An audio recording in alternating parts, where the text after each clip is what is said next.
మనిషిలో దేవుడుంటాడా లేక రాక్షసుడుంటాడా?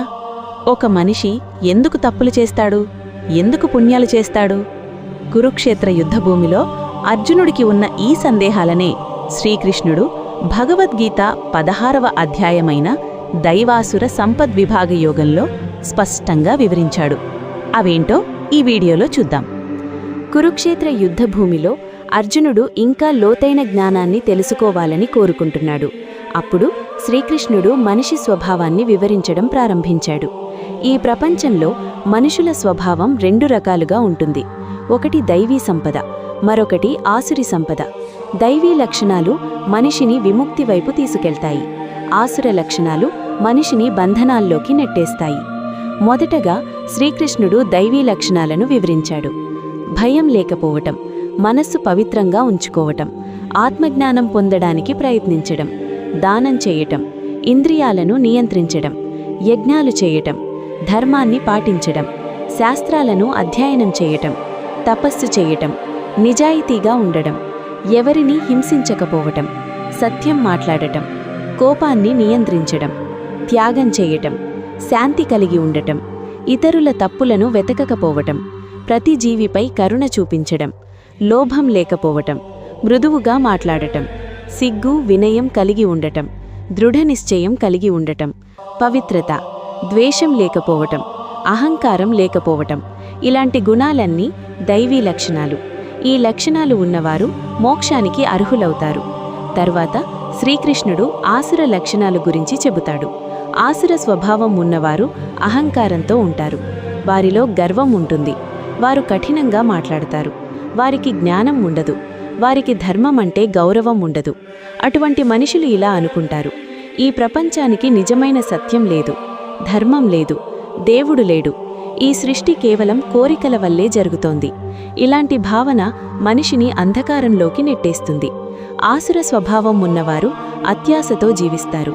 వారి కోరికలు అంతం లేనివి. ధనం కోసం, పేరు కోసం, శక్తి కోసం ఎలాంటి మార్గాన్నైనా అనుసరిస్తారు.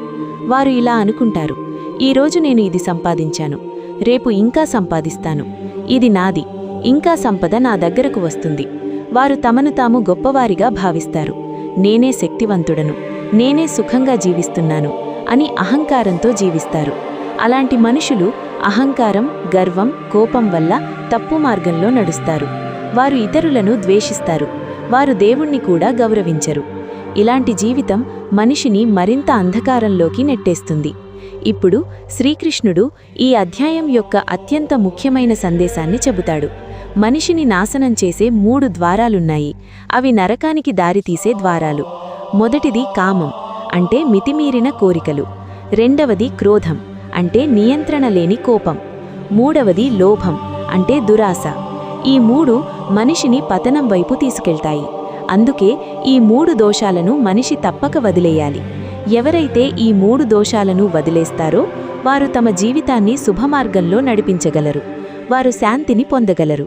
చివరగా శ్రీకృష్ణుడు ఒక ముఖ్యమైన విషయాన్ని చెబుతాడు. మనిషి ఏది చెయ్యాలి, ఏది చెయ్యకూడదు అని తెలుసుకోవడానికి శాస్త్రాలు మార్గదర్శకం. మోక్షానికి దారితీసే దైవీ లక్షణాల గురించి చెప్పాడు. ఏ భయమూ లేకపోవడం, మనస్సును స్వచ్ఛంగా ఉంచుకోవడం, దానం చేయడం, అహింస, నిజం మాట్లాడటం, ఎవరైనా తప్పు చేసినా క్షమించడం, ఇవన్నీ దైవీ లక్షణాలు. ఈ లక్షణాలు ఉన్నవారు జీవితంలో ఉన్నత స్థాయికి ఎదుగుతారు. చివరకు జనన మరణ చక్రం నుండి విముక్తి పొందుతారు. ఇకపోతే మనిషిని పతనం చేసే రాక్షస లక్షణాలు ఎలా ఉంటాయో కృష్ణుడు వివరించాడు. నేనే గొప్పవాడిని అనే అహంకారం, కఠినంగా మాట్లాడటం, విపరీతమైన కోపం, అజ్ఞానం, ఇవన్నీ రాక్షసు లక్షణాలు. వీరికి దేవుడంటే నమ్మకం ఉండదు. నేనే గొప్పవాడిని, వాడిని నాశనం చేస్తాను, నా దగ్గరే సకల సంపదలు ఉన్నాయి అనే అహంకారంతో వీరు బతుకుతారు. ఈ అధ్యాయంలో శ్రీకృష్ణుడు చెప్పిన అత్యంత కీలకమైన పాయింట్ ఒకటుంది. ఆత్మను నాశనం చేసే నరకానికి 3 ద్వారాలున్నాయని కృష్ణుడు హెచ్చరించాడు. అవి: 1 కామం, అంటే మితిమీరిన కోరికలు. 2 క్రోధం, అంటే కోపం. 3 లోభం, అంటే దురాశ. ఈ 3ంటిని ఎవడైతే వదిలేస్తాడో వాడే తన జీవితాన్ని ఉద్ధరించుకోగలడు. మరి ఏది మంచో ఏది చెడో మనకెలా తెలుస్తుంది? దీనికి కృష్ణుడిచ్చిన సమాధానం శాస్త్రం. ఏ పని చెయ్యాలో తెలుసుకోవడానికి పవిత్ర గ్రంథాలు అంటే శాస్త్రాలే ప్రమాణం. ధర్మం చెప్పిన మాటను పక్కన పెట్టి తన ఇష్టమొచ్చినట్లు బతికేవాడు జీవితంలో ఎప్పటికీ శాంతిని పొందలేడు. సో ఫ్రెండ్స్, మనలోని కామం, కోపం, దురాశ అనే 3 నరకద్వారాలను మూసేద్దాం. దైవీ లక్షణాలను పెంచుకుందాం.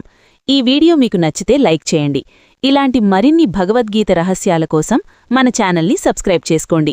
జై శ్రీకృష్ణ.